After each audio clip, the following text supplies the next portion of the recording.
Hello, it's the Nerd Show, and today we're talking about my eighth favorite film of 2024. Here we go, it's Dune Part 2. I'm gonna watch the trailer and we're gonna talk about it. It's breathtaking. When you see sand here, imagine water. If you dive in, you can't reach the bottom. You dive in. Yes, it's called swimming.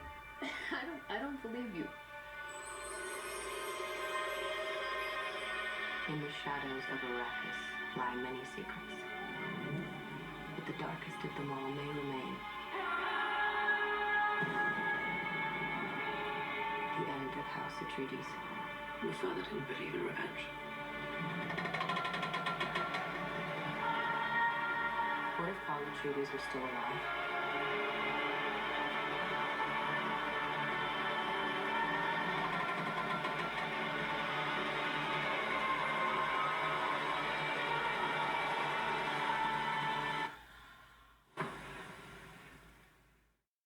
Have you ever had a dream about your first ride?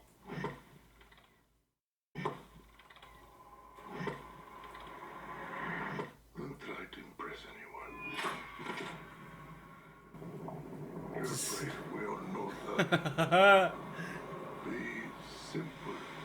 Be direct.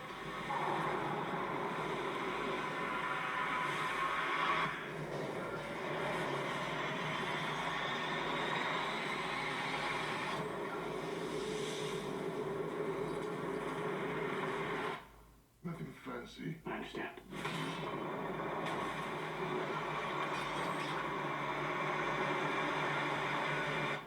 Nothing fancy.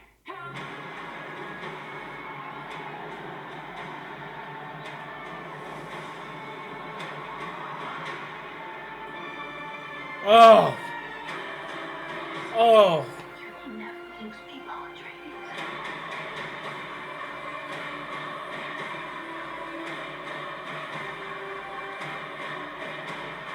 We gave them something to hope for. May thy knife chip and shatter. Oh, God. Dang. Ooh.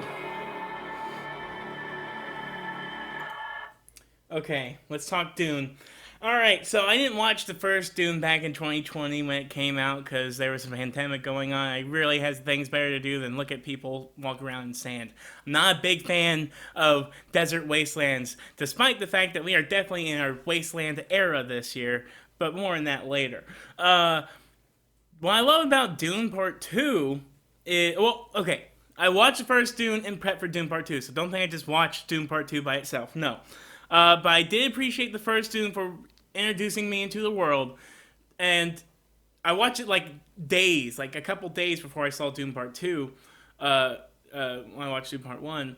So I was like, let's go into Dune Part 2 with a little bit of this knowledge, go in, and I was just, oh, I really do like the atmosphere of everything, just being in that world, looking at these weird designs and all this stuff.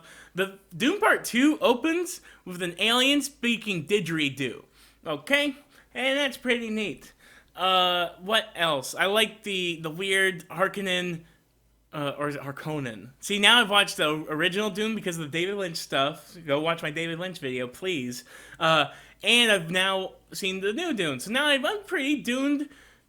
I'm in it. I'm not reading the books. Leave me alone. And I haven't seen the new show yet, but I want to. I will one day. But what I like about this movie is it kind of takes all the things I thought the first Dune was sort of setting up, because I thought, man, this Dune is really stealing a lot from Star Wars. And this does too, in a way. But what I like about it is it sort of reshapens the idea of, like, what Timothy Chalamet's character, Paul Atreides, is doing. Even compared to the first 1985 Dune, or whatever year it was, 1984 or something like that. So, basically, Paul Atreides gets in with these desert people, the Fremen. Yeah, the Fremen, it's a whole thing. This is why I hate trying to talk about Dune. But he's struggling with this idea of, he knows he can be like their leader, their savior, their messiah in a way. And what I like about it is he works very hard to try to do it in a way that is to earn their respect and not exploit them. Yet, like Javier Bardem's character is very easily exploitable just based on a couple things that Timothy Chalamet is able to do.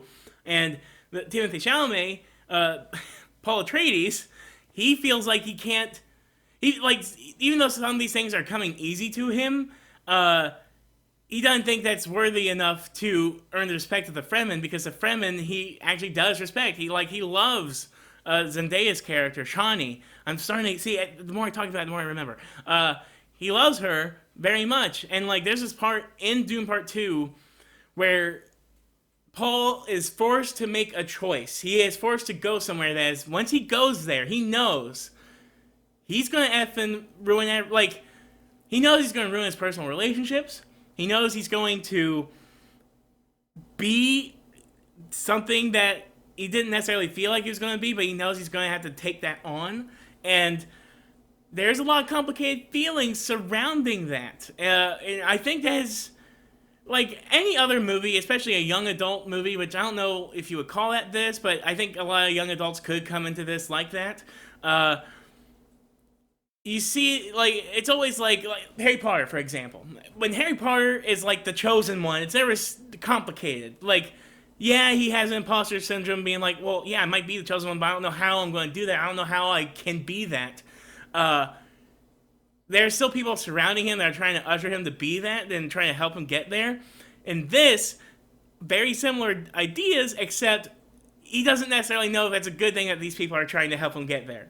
And he also doesn't know once he is there, and he does, like, he's more scared of the idea of him feeling comfortable with being a messiah, with being a savior. That's the scary idea for him, is him being comfortable with that idea.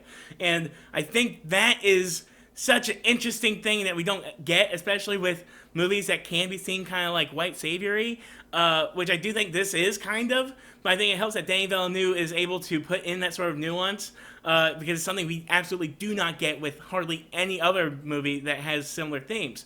So yes, Dune Part 2 is very good, and that is why it's my number 8 favorite movie of the year. Like, comment, subscribe, goodbye, and go look at my number 7, because it's a crazy one. Or is it? I don't really remember. Here we go! Or goodbye!